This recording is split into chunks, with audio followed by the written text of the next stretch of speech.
Hi, this is Anushree, energy healer and emotional health coach, and welcome to another episode of Being Me with Anushree, a podcast series where we talk about emotional health, healing, and the messy, beautiful journey, a real journey of coming home to your own self.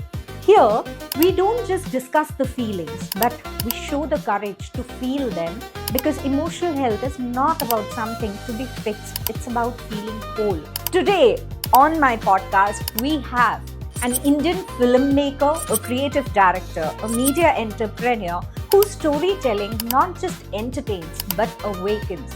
From growing up in a family of educators to premiering film at international film festivals like MIFF, ASC Expo in Leon and Milan's I Have Seen Films, Parthan Mohan's journey is one of bold creativity and deep emotional evolution.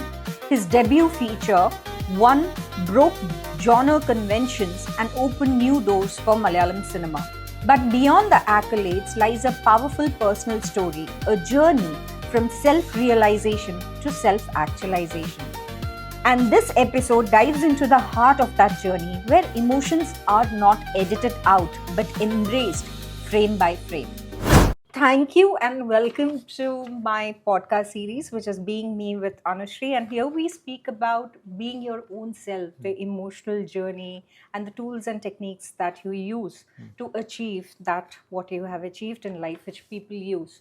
So to begin with, we know you as a film director, you are a creative director, you are into production and also into advertising field. So my first question is, happiness comes from something what we do, right? But the fulfillment part comes from why we do it. So what is your why? Okay, so first of all, thank you, Anu, for having me here, and I'm a regular viewer as well. So great job. So to answer your question, the line between happiness and fulfillment, right? So happiness comes from what you do, and fulfillment is the why. So to that takes me back to the first time I had experience with what I do. So, like you said, I make films. I film, therefore I am. That's who I am. So my first tryst with the visual media was exactly 30 years back, 1995. So I was 9, and I was like a regular guy going to school. I have no clue why I'm going to school, learning all sorts of things that I have absolutely no interest in. And then one day, I think it's a Sunday. It was a Sunday, so I was like, my father is a filmmaker. He makes ad films for a living. So I'm a second generation. Like I'm been following his footsteps all along. So he had the shoot for an ad film, and as a as it was a Sunday, it means that I could go and watch a film shooting, which was like very fascinating for all young kids. So just like that, I went along with him. I tagged along. He was busy with his work, so I'm taught not to like disturb him. I know the drill. So I was just like roaming around, looking at the camera, looking at all those things. And it was an ad film for a product. Yeah, so the main actor was a very veteran film actor, a very known Malayalam film actor.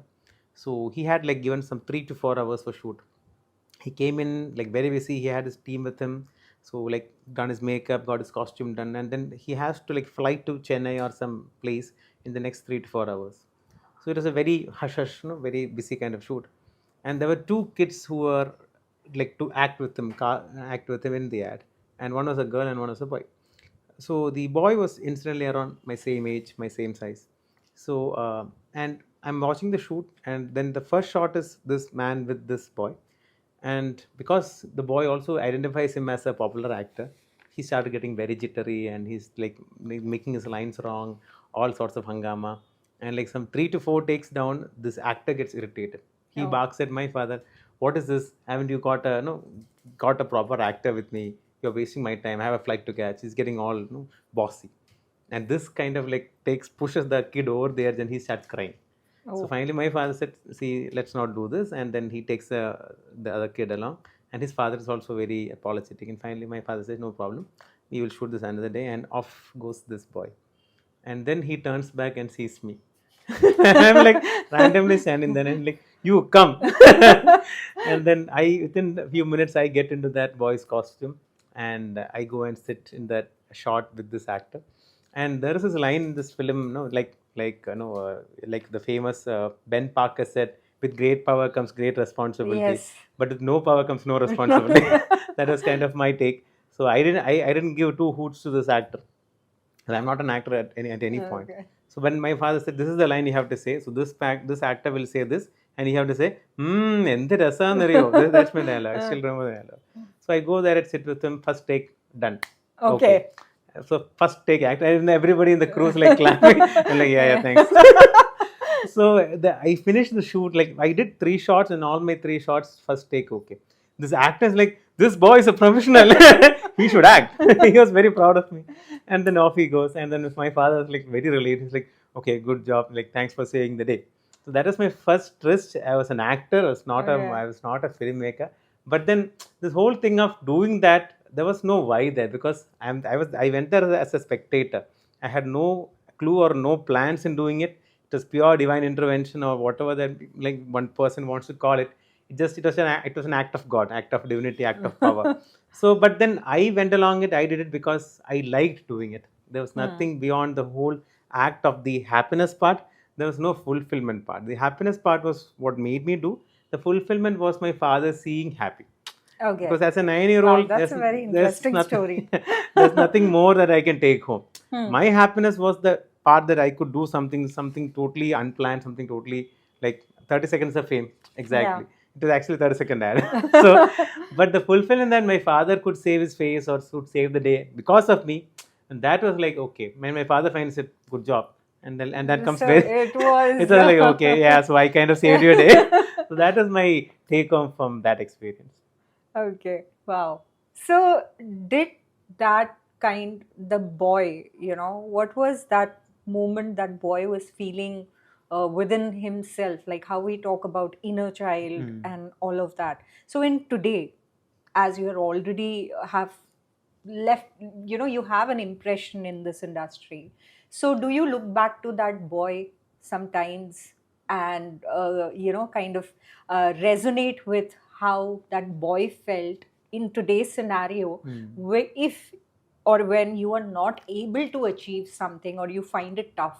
So, do you resonate or connect with that boy who was very proud? Yeah, I wish I could be that boy every day. Because that boy like had no like strings attached. Because again, There was no filters. there's no filters. Basically. Yeah, he was asked to do that. He did that, and there was no questioning of why. That was the joy of that boy. The Yeah. boy never asked his father, "No, why should I say this like this? Why can't I say it like this?" Yeah. Or like he didn't question the co-actor. He didn't question the camera person. He didn't have questions. He just went Yeah. along the flow. He did it, and he came home very contented. Very Yeah. small life, small joys. But as the boy grew up, like as we all grew up, there are a lot of like strings that comes around us, Yeah. and then we have to know, like we have to condition ourselves to those strings, condition ourselves to scenarios that we might not like. We have to smile at people that we might not want to feel like smiling Yeah. to. So when societal conditioning starts setting into people, we kind of get molded into people that we do not actually relate to. And then I'm sure at any random point, we always go back to that boy or girl that we were, and we wish that we could be as free as them. But then it's not the case. Like it's yeah. not. Let's face the truth.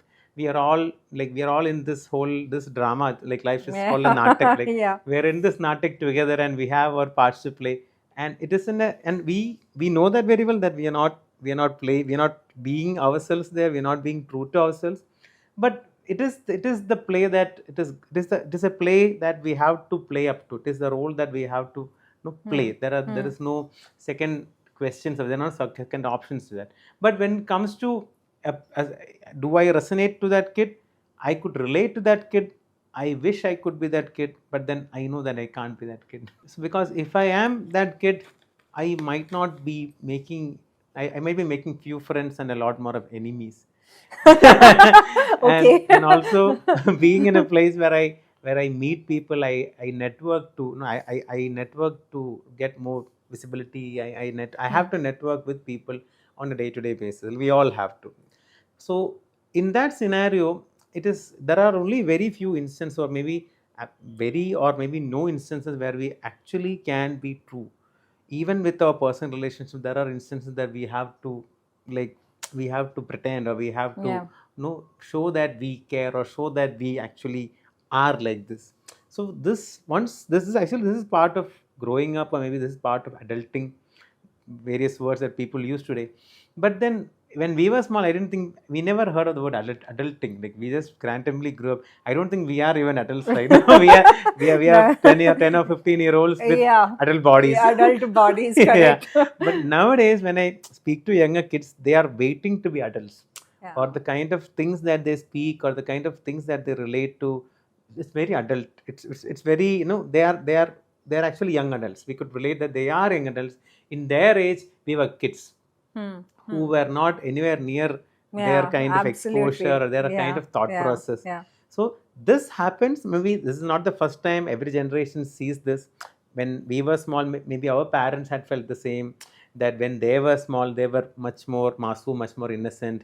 Look at the generation now. Maybe Yeah. it's a generational thing. Every Yeah. generation looks at the next one and says, "We were much more innocent." Yes, It's a running trope. absolutely. Especially as you said, the new terms coming in Gen Zs and Scooby Doos and Yeah. all of that. Yeah, it's Gen Beta. I think it's Beta right now. Yeah, something like Yeah. that.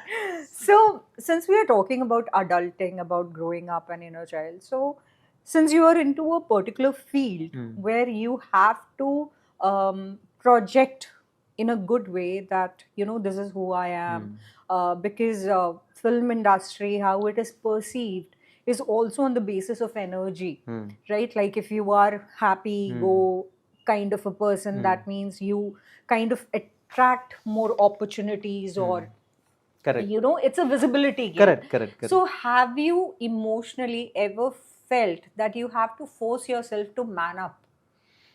Yeah, I mean, that is a battle that I think most men face every day, not just in the entertainment industry. I think in every industry, and the industry that I am part of is one of the principal like perpetrators of that narrative that men have to be men. Because if Yeah. you look at mainstream cinema or mainstream advertising or any media, channel that pushes out content, men are expected to be men, and this entire machoism that is like pushed into the mainstream, men are unable to express themselves freely, including myself, including the men in the room.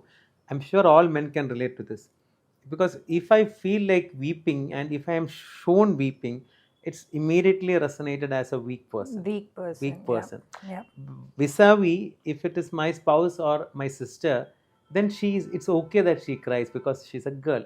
Boys don't cry. Boys don't cry, and that Yeah. is not a manly thing. Yeah. This has been like sunken in so deep because of media, Okay. because of my industry. My industry is, I'm part of that blame game. Or maybe I personally try to like balance, when whatever content that I make, I try to balance out the genders and show like whatever is fair to both of them. But if you look at the larger mainstream media, yes, still, though it's changing, it's evolving, cinema is definitely getting more and more progressive and accepted that is there. But still, I think this whole thing of men expected to be macho, men expected to be like that huge brawly men who don't cry, who don't show emotions. That is something even smaller kids are conditioned to believe as Yeah. aspirational. Yeah. Because men don't cry, men don't show emotions in public. Or the only emotion that men are expected to show in public is rage. Even if you look at the mainstream cinema that comes out, look at all the major heroes of the last 5 years or 10 years, all the most financially successful ones that made money to the producers, they have some element of rage in them. They are either Rage, fury, rage, anger, that fury, kind of an that kind of violent traits that's shown by the mainstream hero characters. Those are again wrecking more and more damage to this already fragile system, which has conditioned men not to be emotional. So softer emotions or weaker emotions are always or often looked down upon, and the only emotion that is agreeable is the rage part or the violent part. Correct. So this whole conditioning is very problematic, and it is good to see that there are some filmmakers who are becoming more sensible, or they're coming out with characters. Like, I can very well, I need to mention this movie that in that example, this film called Kumbalinge Nights. I'm sure you've seen that. It was one of those rare films where one of the mainstream characters is shown breaking out, having a mental breakdown, and hugging the psychologist, the counselor, and crying all over his shirt. Yeah, yeah. I still remember watching that scene in theater, and I was very broken. Like when I saw that man is actually like wailing out, and that entire, he's got a huge wet he leaves a wet patch on that counselor's dress, and that man is like consoling him. I could still, I can listen to the giggles that came out from behind him. അവൻ കരഞ്ഞു കൊളമാക്കിയടാ, അവനെ നോക്കടാ, look at his costume, he's making a fool of himself. Such kind of comments came out in the theater by men, not by women. Young men sitting few rows behind were laughing at this fellow for making a fool out of himself. So that is the problem. When a man is showing an emotion, a weaker emotion, a softer emotion, he is afraid to show it because he is afraid of the being judged, rejected. Being rejected. That is, people are vocal about him and saying, no, you're a weak person. Yeah. You're crying like a baby, you're crying like a girl. That kind of comments are being thrown at him, and that is making these people more and more withdrawn. That is making them get into a shell that they are afraid to show themselves. So such kind of conditioning has primarily been put in by cinema.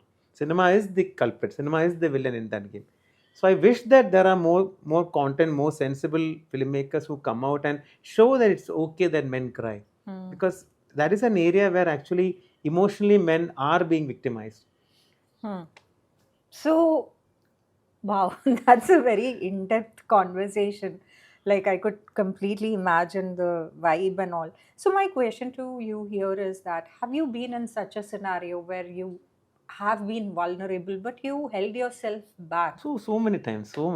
I've been there personally. There have been so many instances where I wanted to break out, I wanted to wail, or I wanted to like weep, but then I'm like, no, I shouldn't. I have to be civil. I have to be, like I have to be mindful of the audience. I have to be, in my decorum. I should not cry. Even in fact, it happened during one of my networking meetings. I'm part of this network called BNI. Yeah. So once I was doing a presentation, I was doing a feature. We have something called a feature presentation where we present our business in front of our chapter. So there are like 80 business owners sitting there, and they're all watching at it's about my company. So I was presenting about my company. So there's one slide that came about the founder of the company. The founder of the company is my father. So this one happened like 3 months after I lost him. So immediately when his image popped up, I kind of froze. Like for a second, I was like, okay. And I could feel my eyes welling up. I could feel my throat going dry for a second. And then I literally froze for a second. And then I'm like, okay, no. And then I just said, like, 1 second. I just said 1 second. And I pretended like my slide is not working. My slide change is not working. I put up the show. And then it was so and so, Mr. Mohan, my father had found the company, and we're blah, blah, blah. So I kind of, for around 5 to 10 seconds, I froze, but then I put in a very willful effort not to show it. I was looking at whether, like, I had actually, a tear started like rolling down my left cheek, and I was like mindful whether someone saw it. But I tried to put up a show and finish my presentation. But then after the presentation, I had one of my very close friends. She came in and said, dude, you lost it there. No, I saw it. I saw your eyes. I'm like, okay, fine. And then I'm feeling embarrassed. Oh, I showed my emotion. I should so have. That kind of program, more than what you show, it's the programming of Absolutely that controls you more. Absolutely. So how do you think one should, especially men in your industry, in the cinema industry, how should it be tackled? What is your take on that? It has to come from the films openly portraying men doing it. I'll give you a very good example. One of the major reasons why the Marlboro Man, you remember the Marlboro Man? Yeah. He is the most popular icon in the mainstream advertising industry across the world. One of the most popular campaigns also. So Marlboro Man is remembered for being cool and being sassy. He's like the poster boy of America. The cowboy, he's on a horse, he's there, he's the alpha male. Yeah. And he makes it even cool by lighting up a Marlboro. Correct. This one icon has led to more cancer deaths in the US than any actual person. Okay. And this is data, I'm talking real data. Now, why? Because when the Marlboro Man, the most likable alpha male, lights up a cigarette, young men or boys, they feel that, okay, you have to light up a cigarette. A cigarette is a cool thing. Cool thing, yeah. If you look at all the movies of the 40s and 50s, there was one time when most of the heroes, whatever they do, they'll have a cigarette, lit cigarette in Yeah, their mouth. yeah, Even that has trickled into the 70s, 80s films of India. correct. Like Amitabh Bachchan, if you look at all the Yeah, famous yeah, 70s films, he had a lit cigarette in his mouth. yeah. Look at any The mainstream angry hero. young man. The angry young man had a cigarette. Yes. That was made like it was a trope that filmmakers used to show Hmm. that he doesn't care, he's a rebel, he's anti-establishment, he's a cool person, he's the one who goes against the waves. That kind of narrative was built using this one cinematic tool. But the reality is that that has prompted or encouraged smoking among young children. People, like, if you look at statistics of the 80s and 90s, smoking used to start from school. Hmm. If you, like, boys as young as 15, 16 used to pick up smoking. Hmm. And once you're into the pre-degree, the pre-university classes, it kind of build, like the elders, the seniors kind of teach them on how to take a puff, how to take a drag, how to keep it in. They're like smoking lessons. So when your peers take so much effort in teaching you smoking, Hmm. it is because the mainstream cinema has conditioned them to believe that, yeah, this conditioning has to happen when it comes to emotional health also. Hmm. When I mentioned Kumbalinga Nights, it was only one film. That was one movie that came out like 6 years back. I don't see films after that that actually showed the mainstream hero crying. If you Hmm. look at, take Hindi for that man, Malayalam is a progressive industry. Yeah, If you but look at, Hindi, yes. I mean, there have been movies like Zindagi Na Milegi correct, Dobara and Dil Dhadakne Do and correct, all, where correct, the relationship with parents and expressing yourself yeah. and everything has been highlighted. I think it's The change is there. The change Hmm. has set in. I wouldn't say it's not there yet, but yeah, the change is setting in. It is slowly coming up. Even the actors, they are also okay in showing their emotions. If the characters having a breakdown, they're okay in portraying it. But it has to, because there is a lot of the conditioning that has been set. A lot of undoing has to happen. unlearning The process. unlearning process is that is where, if you look at an XY graph, that is, one side is frequency, the other side is time is a factor that's not in our control. So maybe 50 years of conditioning has made us like this. Men has to be Yeah. men and not show emotion. So we don't have 50 more years to undo this. Undo So this. the only other vertical is the frequency. So what I believe is more and more instances, more and more films, Reinforcement. reinforcement. Any web series is out there, like, because today's from mainstream cinema, people have migrated a lot to OTT content, platforms. now Yeah. also. So the OTT platforms, the content that comes out on them also, right now it's still the macro trop that is running. Hmm. Even the actors want to play that hero. Hmm. The actors they don't want to play a weaker hero. Yeah. That's the problem. So this conditioning has also to go. It has to be unlearned. And I wish there are, like, we have constant reiteration, constant bombardment of content where it is shown that it is absolutely fine that a man cries. If I'm feeling that, I should be able to express that, right? Yeah. So as a energy healer, even you would know, man, Yeah. it is very bad to control It's very energies. control, and it's quite traumatic as well within itself. The Absolutely. inner turmoil that happens. Correct. That'll drive us to some other point, Yeah. which is actually not ideal, right? Yeah, So correct. that conditioning is done by cinema or mainstream media. So since we spoke about reprogramming and unlearning Mm. part, how do you do it personally in your personal life? Okay.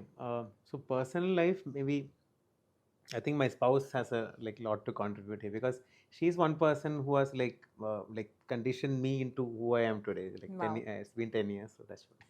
So, but then she's one person. She's like my Bible. She's my open book. I can tell her anything. Like, it's okay that if I cry to her, it's okay that I weep in front of her. I'm completely this. It's a non-judgmental space. So it is a play. I'm sure it's the fact with most of the people out there. But then when someone offers you that kind of a that's kind of a space, that's kind of a freedom where you can actually be yourself without any judgment or any fear of any prejudices. So that is a space that actually kind of enables us to think that, okay, I mean, I can be myself, I can be myself. So that kind of belief has kind of brought me confidence. And also the way that I interact with my team, the people that I work with, I always try to listen to them. Listening has a as you would know, Huge role it's to just the play. biggest, maybe if biggest, if not Yeah. the biggest role. Like how they say there's a difference between listening to and hearing. Hmm. So yeah. Correct. In fact, I've always I've loved this quote which has said, "I always listen, not to reply." Yeah. Because Yeah. that is the thing. When you look at it, you kind of relate to it, because Yeah. that's what when we normally have a conversation, be it business or personal, we always wait for the other person to finish so that we can reply. We can reply.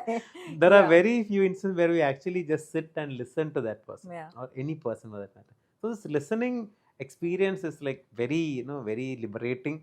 And when I started listening to people, like I was also like lost in this game of, okay, I'm just waiting for that so that he finishes. I have x y Yeah, point we to, already compute the I am answers ready that with my yeah. answer, so that Yeah. once that person is done, I'm gonna give it this Yeah. back. So when I stopped doing that and started just purely listening to people, it was a very rewarding experience. Yeah. Like be it business, be it personal lives, or be it friends or peers or whoever, it's also liberating to them also, because they Oh, start speaking. absolutely. Because most of the people don't understand is that, like being a coach, also, when people come and they vent out, as you said, it's a space of, being vulnerable where Correct, they correct, can be who they are. When I correct, work with celebrities and all correct, down south, correct, correct. so they just say that we are not Hmm. the person in front of you, and Correct, that's what we like correct, correct. with you, that Absolutely. you give us the space to be. Because most of the time I do tell people that when you listen to someone, Hmm. you are being such a contribution in that Hmm. person's Hmm. life, Hmm. which you're helping them to unload what is weighing them Hmm. down, Hmm. which most people don't understand Correct. in In a fact, way. that takes me to this experience shared by my brother. Huh. That there was this instance, I think in 2010 or something, 15 years back. He was going through a very difficult phase in his professional and personal life. He was going through a very difficult point, and this on this particular day when he was working in office around bang 12 o'clock in the afternoon, normal working day, and then he just kind of lost it. Like he knew that he was losing his thing. He was actually facing a breakdown. Hmm. So he just quickly left office. He picked up his car, drove to this friend's place. He didn't go to his home. He drove to his best friend's place. And his best friend has a night shift. So when he works in the night, so this fellow was sleeping in the morning, 12 o'clock time, he was sleeping. So my brother goes there, like bangs the bell, makes a ruckus, bangs on the door. Finally, this friend opens the door. So, and he just rushes in, hugs this guy, and starts wailing out. And this other guy finally sat him down, and when my mother was like crying, like he was crying for half an hour. In between, he was shouting expletives. He was going all over the place. Hmm. Just like you said, he was just being him. Hmm. But that next 2 to 3 hours, this friend just sat there. He didn't utter a word. Hmm. He never said things will be all right. He never said don't worry. He Hmm. never said just leave it. None of this, no, this regular answers that we get. Actually, that adds on to the trauma of the person who is Correct, going through a correct, crisis at that point of absolutely. time. Yeah. So this other person had the sense to just shut up and see that his friend needed him, just to be there. Yeah. And this 3 hours later, my brother was like finally settled. Then he slept for another 2 to 3 hours because he was super Yeah. famished. And when he woke up, this friend had like yummy food ready for him. How sweet. Gave him a good proper meal. He had a shower. Then he came back. That was around evening. By that time, it was around 7 or 8 in the evening. And then finally, my brother's like, he was back to his sense. And he's like, dude, do you want to crash or do you want to go back home? It's okay if you want to crash. Because he had to start his work. So status So work. he said, I'll go. If you want to like crash here, you crash. No, I'm fine. Then he drove back home. And then 15 years later, I think last year, 14 years later, when my brother told me this, like, I owe my life to that fellow. Yeah. If he had started like patronizing me or counseling me, I would have maybe lost it. Correct. But it reiterates the fact that listening has such a huge role. It's a huge. And not to judge and just sit and let the other person be. Just see the other person lose that burden, take off that weight from their shoulders, and just be there for them by being there. Just purely being there, such an underrated thing. Yes, absolutely. I completely agree with you on that. And this has to be educated to people out there. Hmm. People are still trained or conditioned to believe that you should give them some kind of consolation. That's what, because it's kind of It understood feels like a moral responsibility. Absolutely. It's misinterpreted misinterpreted as a moral It will responsibility. be That you have to advise, you have to make them correct. correct. That allowance factor, that okay, be yourself, Yeah. find that space where you Correct. can, you know, Just be, trust just and be, just be. You want to roll on the floor, or you just want to Whatever, cry, whatever. howl, whatever. Yeah. But then this thing has to be taught to the people. People still are under the impression that they have to offer some kind of advice. And this actually seldom does more damage than actually, helping in the first place. Like how it's said, no advice is also sometimes the best advice. Correct. Absolutely. So, being a filmmaker, from this discussion that we had, being a filmmaker, if you had to rewrite the narrative of men being emotionally well, or say about men's emotional health, how would you write it? Okay. So first of all, it starts with them being B. And if you want to like name a mainstream example, I would definitely mention Saji from Kumbalangi Nights, because I just love the way that character was portrayed by Saubin. Because that character also travels through a lot of that's an emotional graph that character goes through. When you begin, he's shown as a glutton, he's shown as a lazy person who's actually, that is mentioned, he has a partnership in a ironing shed, like ironing cart. So then he's shown as a glutton. He doesn't do anything. He doesn't have any purpose in life. And then he's not married. He's having a very troublesome life. And then finally he's like, when he accidentally causes the death of that best friend, he starts losing himself, goes through a breakdown, finally settles, brings that person's like pregnant like wife and kid to his home, gives them shelter. And finally, he's not romantically involved or inclined to that person. He does it purely understanding that's what he should do in life. So he finds his purpose. That question, the first question you put me about happiness and purpose, Saji kind of fulfills that for me. So that, I would say, is an ideal portrayal of how men should be allowed to be portrayed in mainstream cinema. And when it comes to how I would do it, definitely if you look at like the content that I make, or the content that I assist to make, or the people that I am partnered with, I always look at this balance, whether maybe not all the optics. I look at the optics on how they are portrayed. I take an interest in not to portraying them as this Mako Marlboro person that I've mentioned, because that's not who all men are. Of course, there are some men like that. Let them be also. I don't want them to be not there. But at the same time, this whole glorification of violence that has been part of cinema, even a recent Malayalam movie, I don't want to name films, but yeah, where the hero is on this run of killing people one after the other. It's about how many people he killed. Apparently, he crushes a newborn's skull or something. I don't want to go into the gory details, but yeah, there have been a lot of even in OTTs and all, there have been a lot of this thing around violence and a lot of other. I'll tell you something. Violence is a trope that sells. So if you look at the money side, the financial side of things, violence is basically, it's a very primal thing. Like it's said that all men or all humans they have a violent trait at some point because of the evolution that we had from primates and whatnot. So basically, we are evolved, or we are conditioned to control this violent side and be civil. But it is again the same reason why WWE is so popular.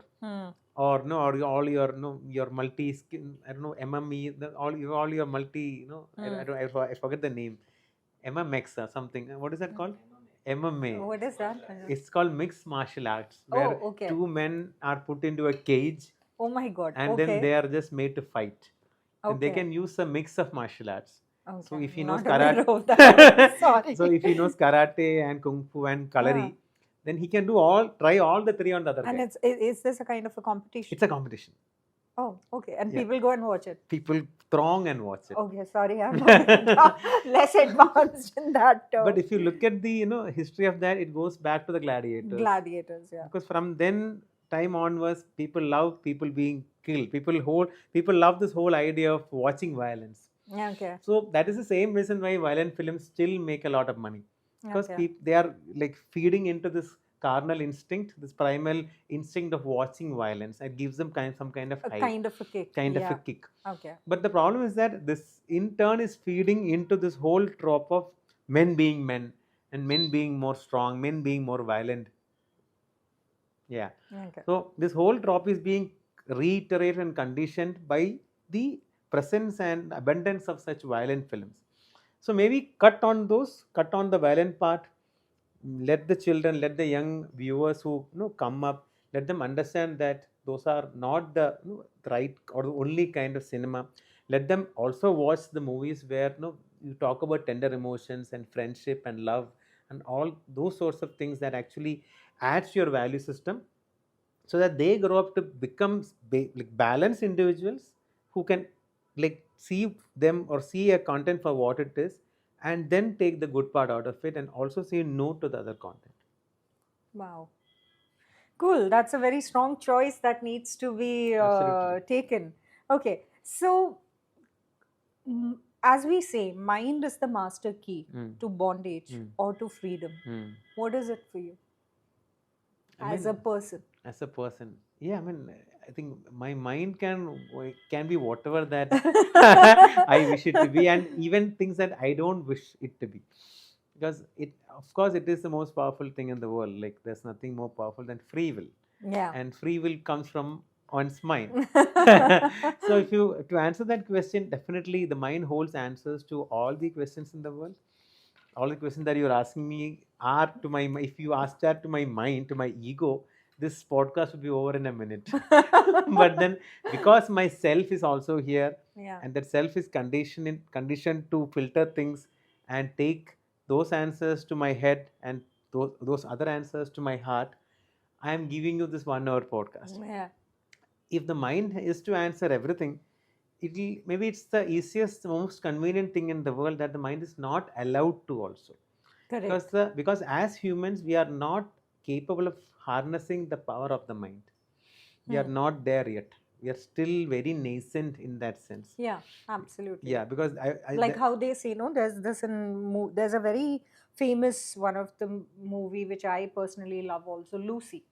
So they correct, say that if you can use humans 100%. are capable only of using 2 to 3% of the brain capacity. If you Correct. use 100%, we can walk through the wall which appears to be solid Correct, in correct. front of And us. there's a Yeah. very clear reason why we are not allowed to, or maybe we shouldn't be doing more than 2 to 3% of the brain, because this once you start using more of your brain, or once you start using more of your mind, again those primal instincts will also start coming up, and Hmm. essentially, like I said before, why do I still love watching a MMA match?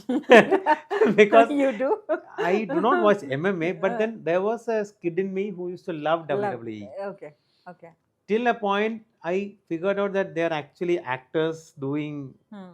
their plays, and Undertaker is not a real guy. But then it took years to finally understand that, and then I was very disappointed that, oh no, my God, I was being made a fool all these years. But the problem is Okay. that the reason why such kind of like martial arts or such kind of entertainment shows that depicts and sells violence becomes popular is because essentially, as a human, as a man, those kind of primal instincts are very well there.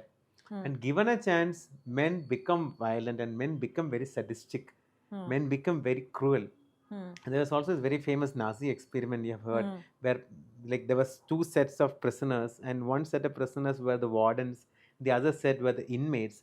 And in 3 days, the government had to stop the experiment because the warden prisoners started torturing the other people.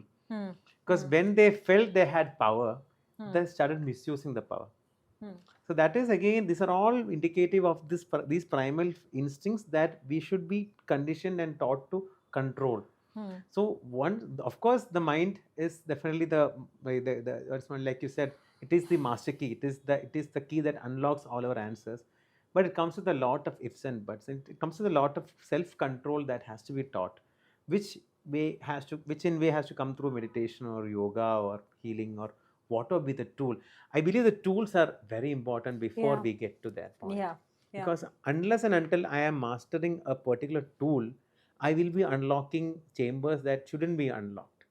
And then Yeah. I will be unleashing Pandora's box, and I'll Yeah, be it would be more of a we call it a healing crisis kind correct. of a thing. Absolutely. Yeah, I'll where be you don't know, it's absolute chaos and what to absolutely. do and how to do it, Absolutely. It'll be how to like handle it. unlocking the basilisk Yeah, without the yeah, phoenix's teeth. yeah, Yeah. absolutely. So, as a person, as a filmmaker, Hmm. right? What would you choose more, attention or intention in life? Okay. Attention is very important. I mean, I wouldn't say no to that, because whatever we do seek visibility. Hmm. Even in our personal lives, we want to be seen, we want to be respected, we want to be acknowledged, right? Yeah, but these days it's been, There it kind is. of turning into a validation game more. Absolutely, validation has set in. Even I would look up and count the number of likes for my story, and I Yes, would see those people who have seen it and not liked. yes. Why that those kind of question are like pointing towards this whole want of validation Hmm. that is there. But I think it also arises from this love of being recognized, right? Yeah, Yeah, yeah. recognition is something that as a person, I think we all love to be recognized and acknowledged. Those things are like very very primary. Again, it is something that as a person we all love, and it is very important. I would definitely say attention. So, how important is that for you? Attention is very important to me. I Okay. will not hide my intentions here. But the thing is that even like, I'm here today because I am given attention, right? Yeah. Let's face the truth. But to be just here and just get the attention and not delivering anything without intention would be disservice to the other person. Like Yeah. in this scenario, you are spending an hour of your time and preparing questions. You're engaging me in conversation. So to me, to come, definitely attention is the trigger or the overture that has made me attend the symphony. But the symphony is as important. I Hmm. need to I need to play tunes that actually makes your ears love it. So that kind of with I think one it is related, it is connected to the one another. Hmm. Attention without intention and vis-a-vis intention without attention doesn't go hand in hand. So if I seek attention, I need to deliver some kind of intention, and if I intend to be doing something that is of value, I would expect the attention. With that context, Hmm. we know you as a filmmaker, we know you as a creative Hmm. person, Hmm. we know that you have an well established advertising Hmm. firm Correct. carrying the legacy of Hmm. your father. Hmm. So everybody knows Parthan is this, but who's the real Parthan, and what is Hmm. the image that we all have, people know you as, Hmm. is the relationship with the real Parthan? So yeah, the real person. Thank you for that very scary question. But I think I have an answer for that. It's a very funny answer too. I think my TikTok account is the real person. Okay. I'll tell you a interesting anecdote on I it. have seen You have seen few, yeah. few, It is and privy to I've my had friends. a laughter. Yeah. So Yeah. what happened was COVID came. So that I think in our generation that was the biggest lesson that we all Yeah. had Yeah. on multiple levels.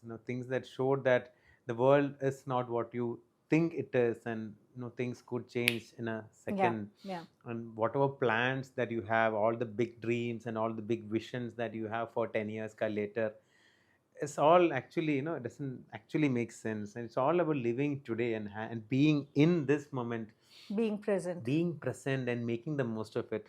I think COVID has taught all of us that Yeah. lesson. Absolutely. And today I can say that who I was before that whole era, and after that I take a very willful intent to leave my moment, whatever moment that I am. Like right now, I can tell you for sure, the real Parthan can tell you for sure that I'm enjoying saying this. I'm enjoying being here. I'm enjoying talking to you. Enjoying doing this, and that was not the case before this whole this whole pandemic.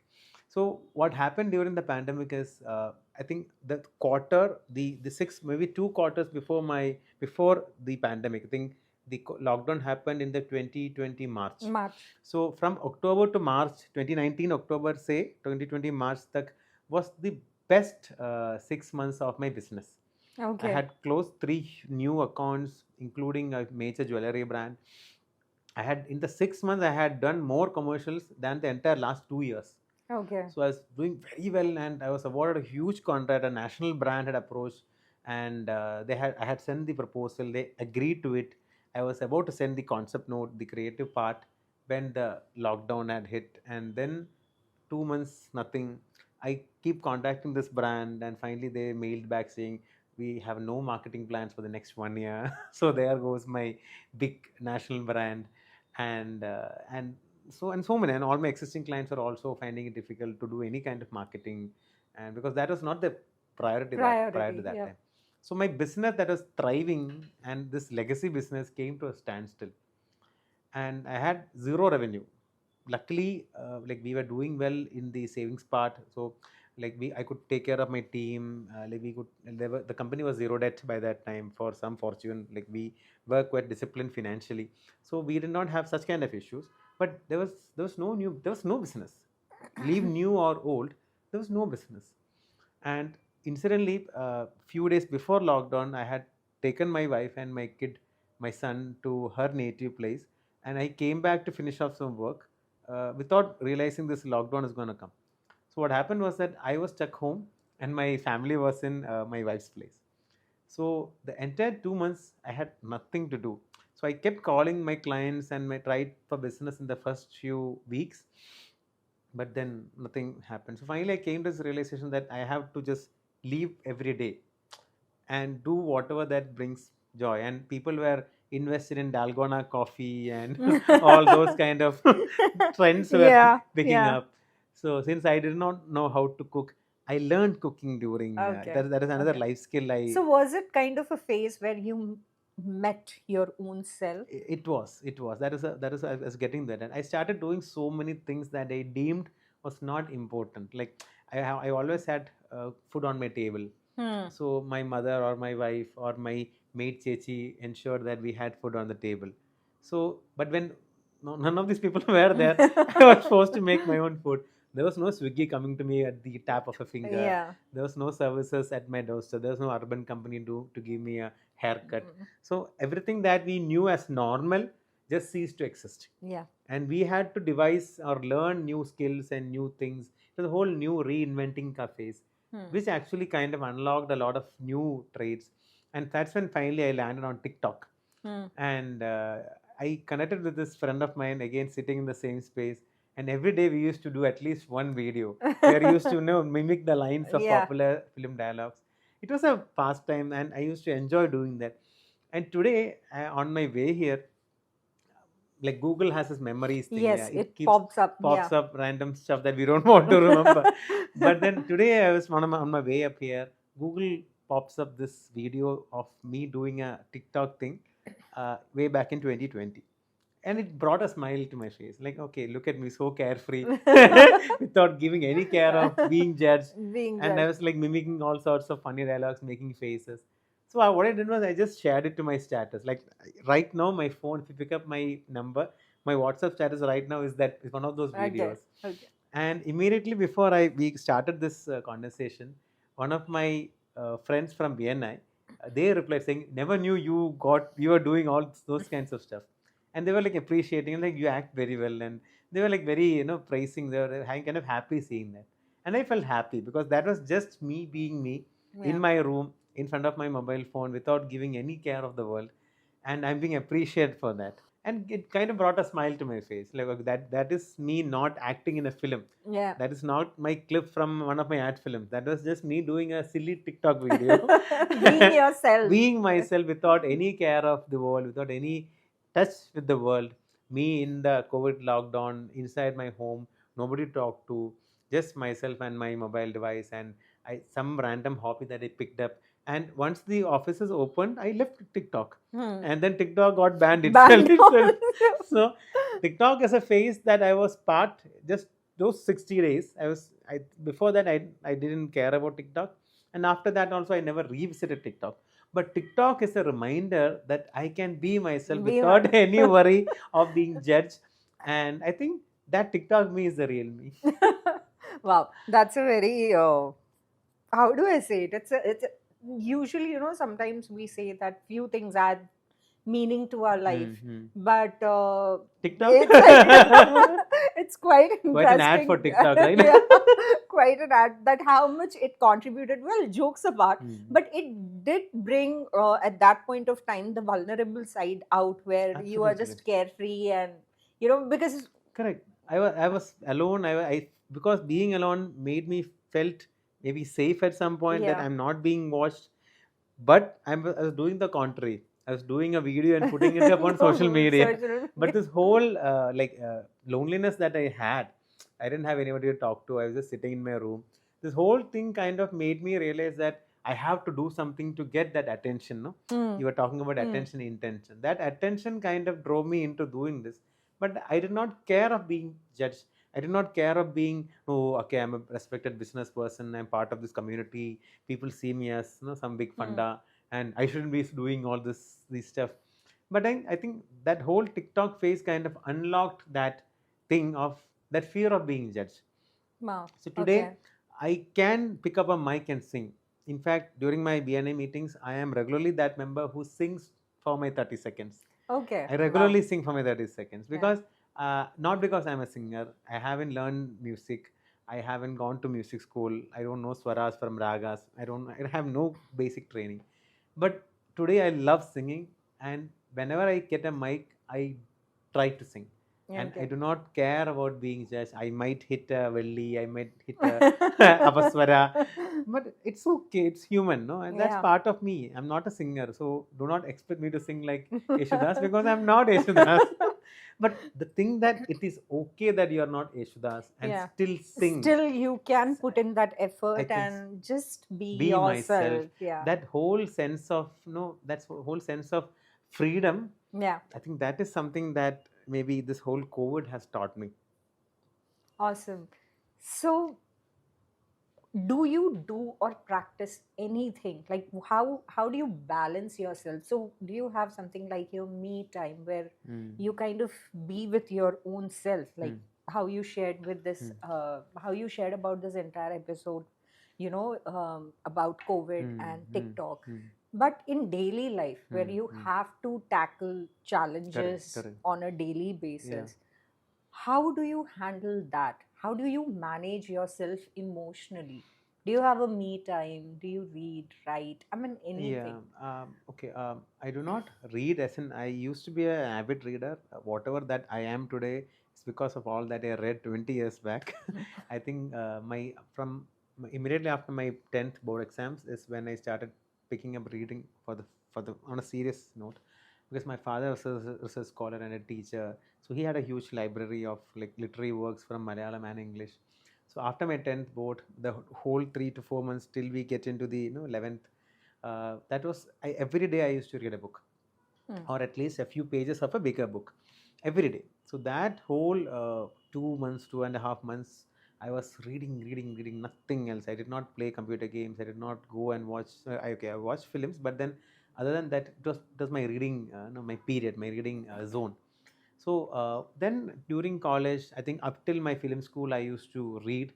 But after that, once I got into my career over the last 15 years, it's been very scanty.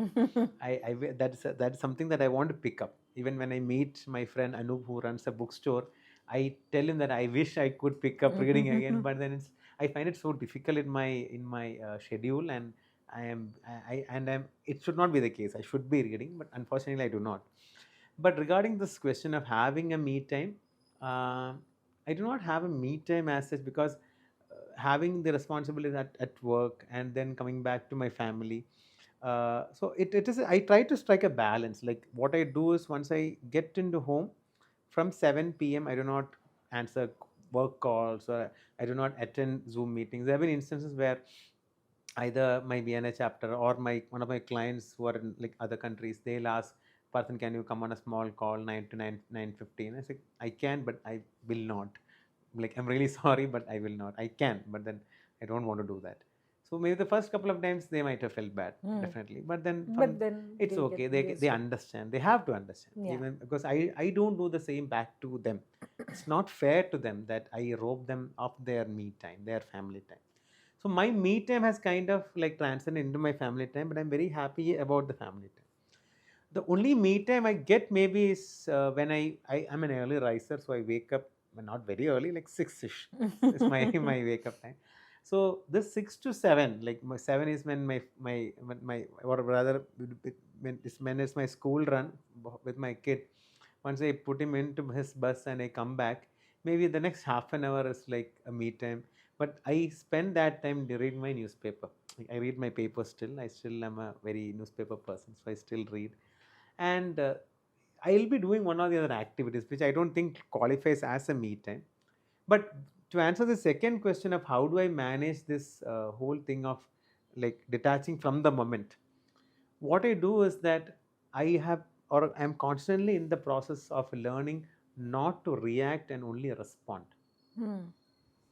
Again, as a healer, you would know the Yes, differences. absolutely. That's a very, very important aspect which I kind of facilitate people Wow. from not React from moving from reaction reaction to to response. responding. Yeah. Absolute, because Because that itself changes a lot of things lot around us, of which things. most of the people don't understand because they think if we have not reacted or not Mhm. answered back, Mm. sorry, um, we have that validation factor kicks in Correct, correct, where am I not correct. something, or Mm. I'm not I've being not proven my valued, point. I have not proved myself my Correct, point. correct. So yeah. Yeah, that is something that I still take an effort to learn, or maybe over the last few years, I've kind of I do develop. Even there are these instances when there is an escalation at work, and maybe the client on the other side is like, why is this not done? This is not what we expected. Blah blah blah. They are going all guns crazy, and my team is looking at me like, it's like that moment, Thakur sir, apne haath kyun nahi udhate? And then I'm Sanjeev Kapoor. I'm just looking at the whole thing. I'm with a smile on my face. Okay. So it's like that kind of moment. So my team looks at me and like, okay, boss, why are you not telling this? We Huh. have this, we have done this, we have done this, we have so many points. And I'm like, wait. Because if I do, then it becomes a fight. Yeah, And absolutely. then they will be hell bent in proving their point. Their point. And it will not end. It becomes like a vicious circle. It becomes then a vicious circle, and Beating nobody around gains anything from yeah, it. actually. So maybe right now this is the moment when I go zen and I just listen, let them be, let them vent it out, and then once they are calm, I'm also calm because I'm also now infuriated to response to react, and my reaction will often be high, it will be exaggerated, it will be animated, and that will again escalate things, trigger more reactions. Instead of that, if I take a conscious choice to pause and walk away from that moment, detach from the moment, maybe think of something else that absolutely has no connection to this present scenario, go to my zen mode, go somewhere, come roam back, around and roam around, go to my happy place. I Uh-huh. watch IPL in Chinnaswamy Stadium, I'm watching Mahendra Singh Dhoni play, and I come back in a few moments. Then I am composed to give a proper, sensible, and uh, a calmer answer. Maybe the answer will be calm. The answer will still be the same point that I want to Yeah, reply. but put it in a way where they feel Yeah, they're not intimidated. listened to. Yeah, Correct. yeah, they Because feel heard. they feel Yes. hurt. Because end of the day, it's still a conversation, it's still a negotiation. So if both parties are excited, it will fall, be it personal or professional. The same thing I practice at home as well, which infuriates my wife because my client is the most, my wife is the most difficult client in that sense. Because she might be like telling me, why was this not done? We agreed on this, and then I am all zen. I'm like roaming around, I'm going to my happy place. But then she's like, come on, I'm talking to you. But then that kind of de-escalates the situation. Because if I answer back, again it's gonna escalate. So be it personal or professional or whatever space, I think pausing, detaching, going to your zen mode and coming back makes a huge difference. I've practiced it, I've seen the difference, and I am more in control of my scenarios ever since I started doing that.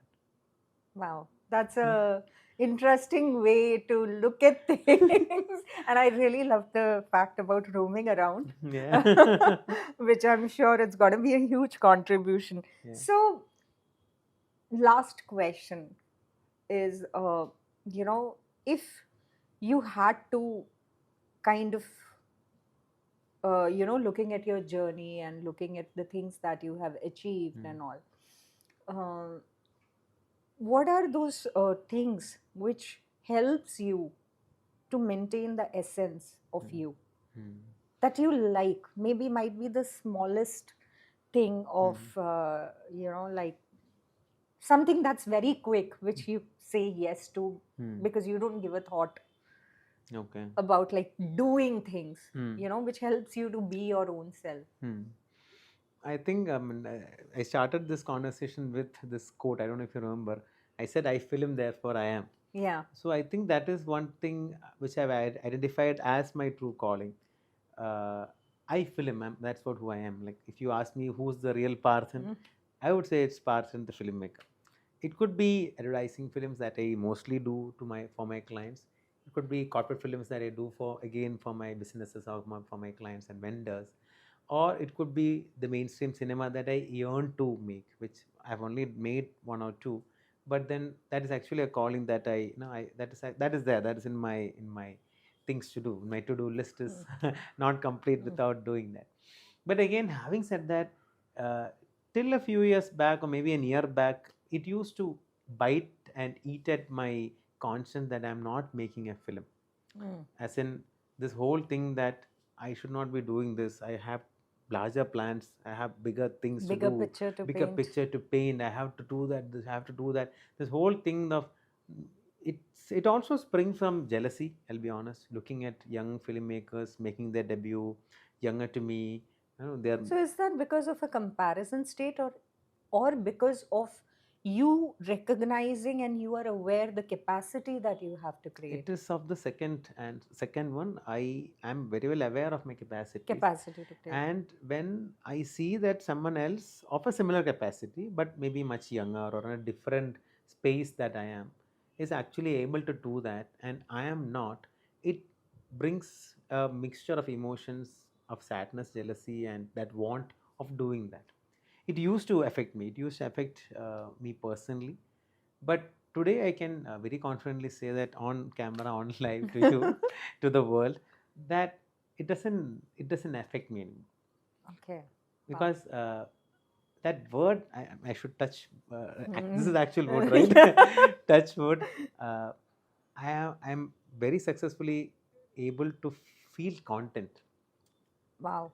I That's mean, that's a huge thing, yeah, Yeah. yeah. I mean, it's there in my list. I want to make films as in a mainstream cinema with the big actors coming to 200 theaters. Your big cinema. That is still that I want to make such films, but it's okay if I don't. Wow. It's absolutely okay That's if I in don't. being allowance of your own self. Yeah, Yeah. because that if I put myself to be in that position over and over, I'll be victimizing myself, Correct. and I'll be brutal on myself. And Correct. Wow. like every healer or every person such as yourself said, you have to love yourself, right? You Yeah. should never put yourself in a difficult situation. You should never put anybody in a difficult Difficult situation. situation. But of course you should Hmm. never put yourself in a place that you feel traumatized. So of course I learned filmmaking. I went to film school because of pure love. Hmm. I could have done MBA, I could have done anything for that matter. My family was very supportive in pursuing any masters, any higher arts. I chose filmmaking because I very well want to do it. I went to film school that I wanted to. I earned to get into that film school. It screens 730 students every year and selects 10. So I Wow. got into that 10 through lots of difficulty. I spent 30 months in film school doing a lot of hands-on learning. And today, after all that, it's been what, 15 years ever since, no, almost 14, yeah, 16 years since I left film school. But today I can say that it's okay if I don't make a cinema, because I've done more than 470 ad films, and I think it is a big number to be proud of, because Yeah. there are like very few filmmakers in my age group or even elder to me who have done so many ad films for so many reputed brands, and that accounts for something. This is what I did. Of Yeah. course, Every creation every matters. creation matters. Of course, I've been riding a legacy which I'm very grateful for, the platter that my father had given me. But I can confidently say that I built at least a brick upon that. I don't know how big the brick is but at least there is a brick that bears my name, Yeah. and I have to give myself a lot of credit for that. So of course, yes, my heart yearns to make cinema. I am making cinema. I'll still keep on making cinema. But even if when I turn 60 or 80 or whatever age that I live up to, uh, even if I don't make a mainstream cinema that that cinema that you understand as, even if I don't make one, it's absolutely fine. Wow. That's something like how I would quote it as a self realization to an actualization mode where you Mhm. actually are okay being with who you are, minus all the expectations of people or, the world think that you should be. Correct.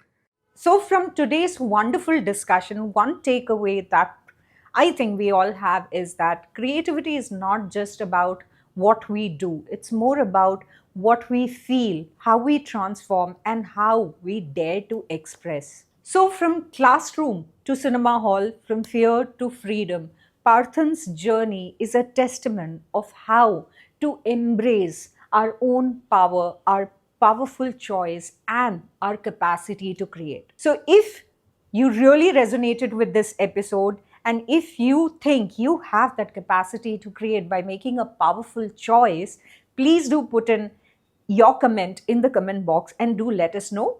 Till we meet next time, thank you so much from your host Anushree Nair, energy healer and emotional health coach, and see you in the next episode of Being Me with Anushree.